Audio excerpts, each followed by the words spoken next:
So what's up, YouTube? Welcome back to the JevMan316 Custom YouTube channel. I'm your host, JevMan316, your pop culture reporter. And welcome to a quick little top 5 list. What do you say? Top 5 what, you might ask?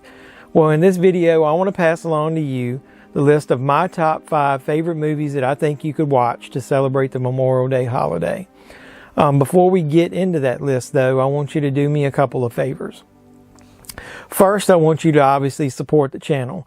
Do the normal YouTube stuff. Give me the thumbs up on this video. Like it if you can. Leave any comments below once you know what the list is and we can talk and discuss the films. Obviously, subscribe to the channel, which I hope you've already done. And if not, go ahead and do that. And then once you're a subscriber, make sure you do hit the notification bell because you'll be the first to know when I post that next video. And you'll never know what that's going to be. Everything pop culture related, that's what we do here. So the second thing that I would like for you guys to do is take a little time out of your day to honor or remember those who have served our country and sacrificed their lives so that you and I can have small freedoms. You know, freedoms to do things that we take for granted, like watch YouTube videos and movies and that kind of thing. I want to personally thank everyone who has ever served or is currently serving in the military in our country. Your service is much appreciated. Thank you so much. Now on to that top 5 list of all the movies that I think you can enjoy during the Memorial Day weekend. Let's go.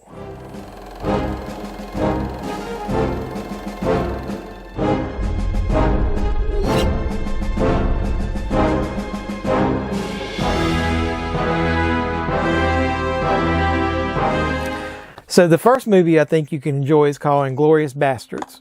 Oh, wait a minute. This is the wrong one. This is Inglourious Basterds.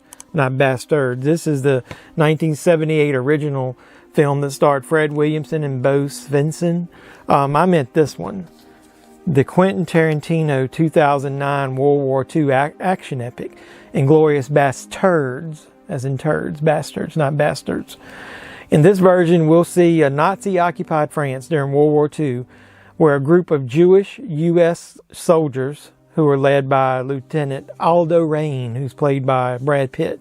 They hatch a plan to assassinate Nazi leaders. My name is Lieutenant Aldo Raine, and I'm putting together a special team, and I need me 8 soldiers. Each and every man under my command owes me 100 Nazi scalps. And I want my scalps.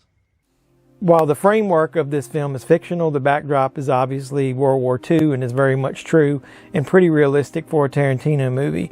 Tarantino does paint an awesome alternate reality where the Bastards team up with a French theater owner in a combined effort to kill Adolf Hitler.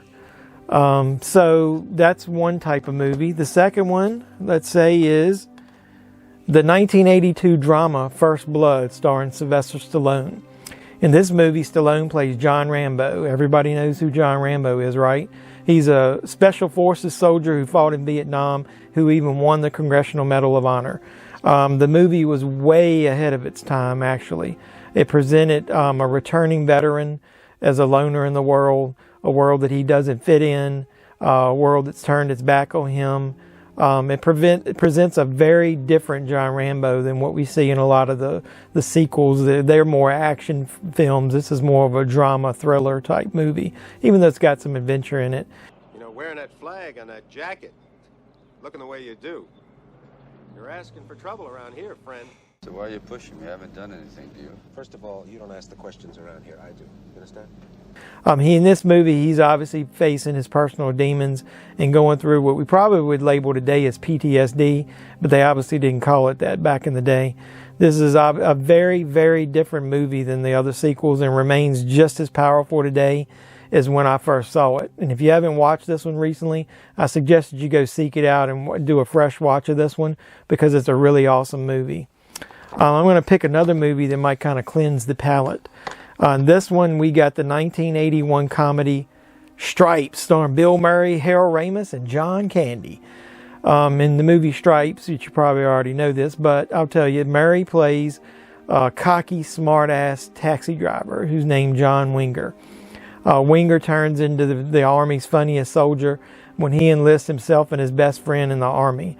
Murray's lovable loser character of John Winger can win at life and believes that joining the Army will turn his life around. His drill sergeant, though, quickly puts him in his place because John never takes anything seriously and doesn't want to put in all the work that's required to become a real true soldier in the American Army. While there are a lot of the usual shenanigans that Bill Murray comes up with in his movies, especially when he mixes it up with the rest of the troops in his platoon, like John Candy specifically, there's a mud wrestling scene that's pretty cool. This movie does have a big heart, and it shows that you can do anything and everything when you put your mind and your heart into it. Where the hell have you been, soldier? Training, sir! Training, sir! What kind of training, son? Army training, sir!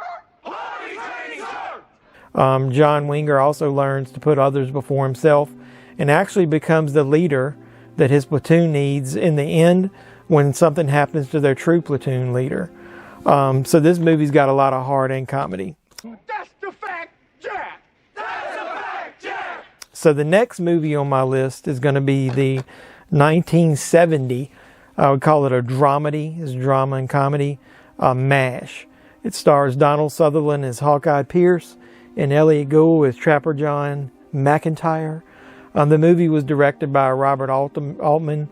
He directed this film, which obviously if you don't remember or know, it tells the story of a medical staff during the Korean War at a field hospital, the 4077th MASH.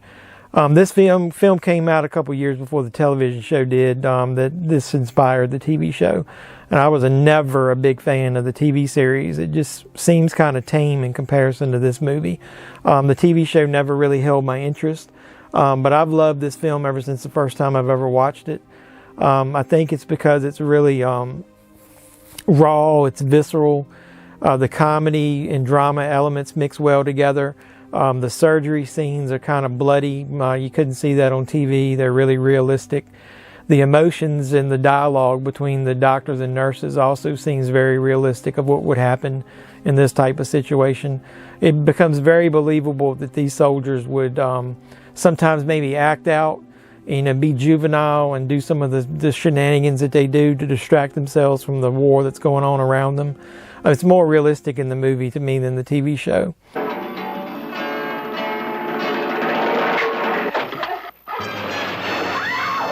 And then give me at least one nurse who knows how to work in close without getting her tits in my way. I do want to give you a little bit of trivia on MASH, though. The director wanted to write the lyrics to the theme song himself and wanted to come up with something called Stupid, that he called Stupid. So he turned it over to his 14-year-old son. The director, ironically enough, was only paid, what did they say, $70,000 to direct the film. But after writing the theme song, his son, I think, had earned a total, from the last I read, of about $1 million. So it wasn't so silly, was it? For a song that was supposed to be silly, though, I think it has some very powerful lyrics. So I'm going to mention a few of those to you in this video. Here's kind of like the heart of it. It goes, "The game of life is hard to play. I'm going to lose it anyway. The losing card I'll someday lay.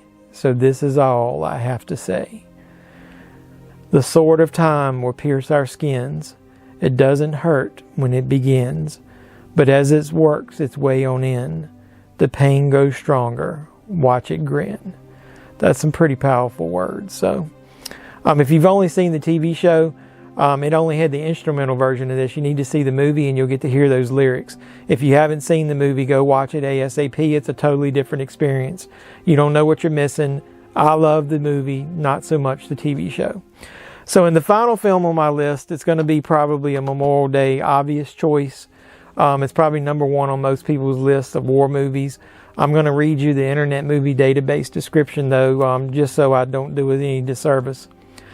Following the Normandy landings, a group of U.S. soldiers go behind enemy lines to retrieve a paratrooper whose brothers have been killed in action. You obviously know what this is by that description. My top choice of movies you should watch during Memorial Day is the Steven Spielberg masterpiece, Saving Private Ryan. In it, Tom Hanks plays Captain Miller. Matt Damon plays the title character, obviously, Private Ryan. Even though the opening of the film has a framing story around it where there's an elderly gentleman at a cemetery, a military cemetery. Most of the people remember that opening scene where they storm Omaha Beach, where the landing is, and that's most people's most memorable scene in the movie. This scene was very realistic. I read somewhere that some veterans even had to leave the movie theater after seeing it because of how realistic it was and how emotional it made them seeing it, again on the screen. It brought back, emotional trauma. It's been said to be some of the most realistic combat footage that's ever been created on film. Spielberg was a genius.